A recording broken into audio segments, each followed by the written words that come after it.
kadang kan emang kita untuk memberikan suatu perubahan di dalam lingkungan itu kita nggak harus teriak-teriak dulu, woi cuci tangan lah dulu, woi pakai masker. Kadang kan kita ya udahlah kita tutup dulu, itu kadang yang justru bisa mempengaruhi yang lain kan. Itu mungkin itu yang bisa benar betul. Jadi pelan-pelan lah ini ya. Jadi kita nggak perlu memaksakan karena itu menyangkut hak teman-teman kita juga gitu. Jadi kita ya lebih baik kita menjaga diri kita sedikit banyak kita memberi contoh melalui video dan lain sebagainya. Jadi memang seperti itu ya untuk saat ini. Jadi kita tidak bisa memaksakan gitu karena memang kita setiap masing-masing individu juga memiliki hak dan kewajiban masing-masing itu. Terus tetap kita mengingatkan ya, bukan berarti kita menjaga diri kita sendiri, tetap kita. Maksudnya tetapkan emang kan mengingatkan tetap, tapi kebijakan juga sudah ada mengingatkan tetap. Tapi kan kalau emang manusianya, kadang manusia itu yang merubah, yang bisa merubah itu ya dirinya sendiri. Darinya siapa gitu kan bisa. Terus untuk apa sih yang bisa kalian berikan jalan keluar untuk masyarakat Indonesia ini loh? Ini kan masa-masanya krisis untuk ekonomi ini, bagaimana menurut kalian untuk yang pedagang dan lain sebagainya ini harus gimana ini pandemi ini? Ya mulai sekarang tuh sekarang kan banyak kayak jualan lewat media sosial, jualan online. Nah mungkin yang pedagang bisa dirubah cara jualannya dengan cara jualan online, kayak misal di e-commerce, misal kayak Shopee, Tokped dan lain sebagainya, atau di Instagram atau di grup WhatsApp dan lain sebagainya. Jadi memanfaatkan teknologi ya? Ya betul. Jadi memang yang dikatakan Mbak ini memang tepat sekali karena memang apa ya, untuk saat ini media sosial itu kan kita tidak harus menggunakannya hanya misalnya akun YouTube dan lain sebagainya, kan kita harus bisa berbisnis di dalam itu. Gimana sih media sosial itu bisa berguna gitu, jadi nggak cuma buat senang-senang aja tapi bisa menghasilkan cuan atau uang, bisa pemasaran ya. ya.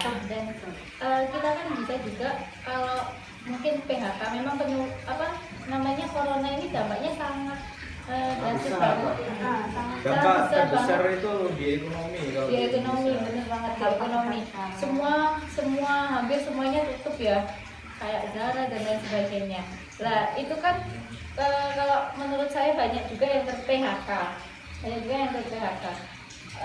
kreatifnya kita sih berdagang melalui online, atau kita gunakan beberapa konten lucu-lucuan atau bagaimana, seru-seruan di YouTube atau di TikTok. Kan TikTok juga kan dibayar.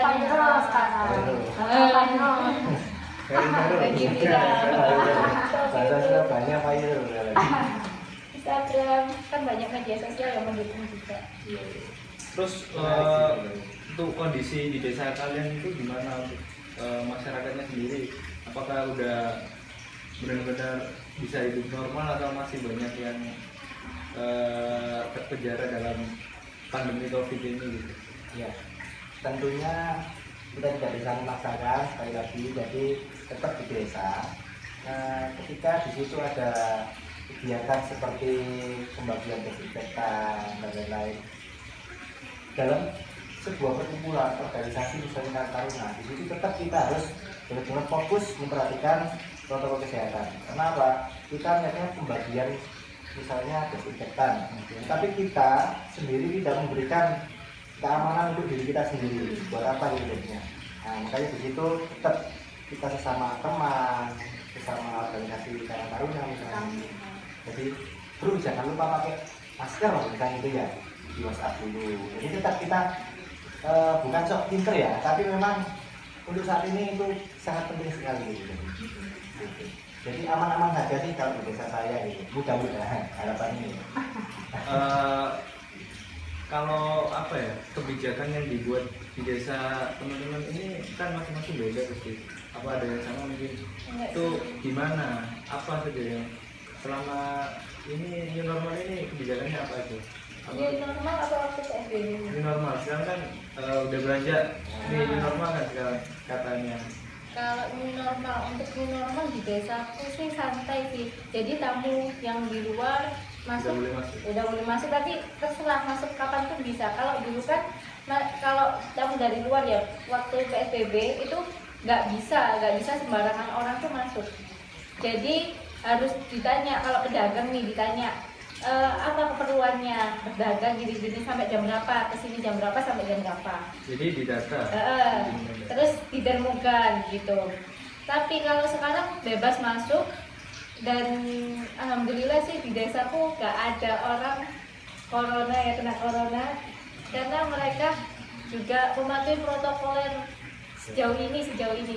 Dulu itu pernah digosipkan ada 2 orang positif di daerah tempatku, daerah rumahku. Nah itu ternyata itu kerja di Sampurna, tapi bukan positif sih.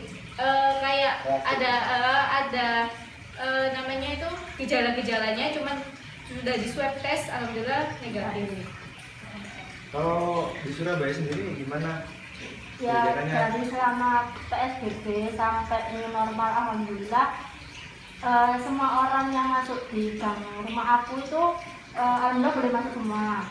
Cuma bedanya kalau PSBB itu gang-gang di rumahku tuh portalnya banyak yang ditutup. Tapi kalau yang normal sekarang udah beberapa semua dibuka gitu. Tapi ya masih ada sih yang ditutup gitu. Pernah digosipin juga di gang rumahku itu ada 2 orang juga yang digosipin katanya tuh kena COVID, terus akhirnya dijemput sama ambulans. Habis itu diperiksa dan ternyata orangnya itu negatif. Ternyata itu cuma sakit biasa gitu toh.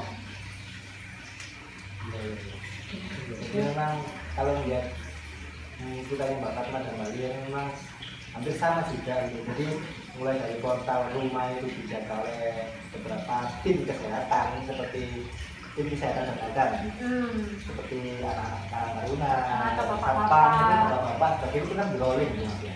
Jadi ada yang bagian menyumbangkan kesempatan ke bagian barang yang dibawa, misalnya membawa barang apa gitu ya, sepeda motor gitu. Jadi kita memperhatikan itu gitu ya. Jadi juga ada yang Karena kalau sekarang itu bahasa rumah. bilangnya itu tembak-tembakan itu. Jadi juga ada yang nyemprot itu rumah-rumah Dari gitu. gang ke gang. Terus ada juga apa disinfektan yang di atasnya nggak bola itu biasanya. Macam-macam ada yang pakai pipa itu. Jadi nanti langsung ngalir ke Nggak ada yang bawah. pakai damkar. Gitu. Seru sekali ya podcast kali ini ya. Membahas tentang COVID gitu ya. Iya, betul. Ya.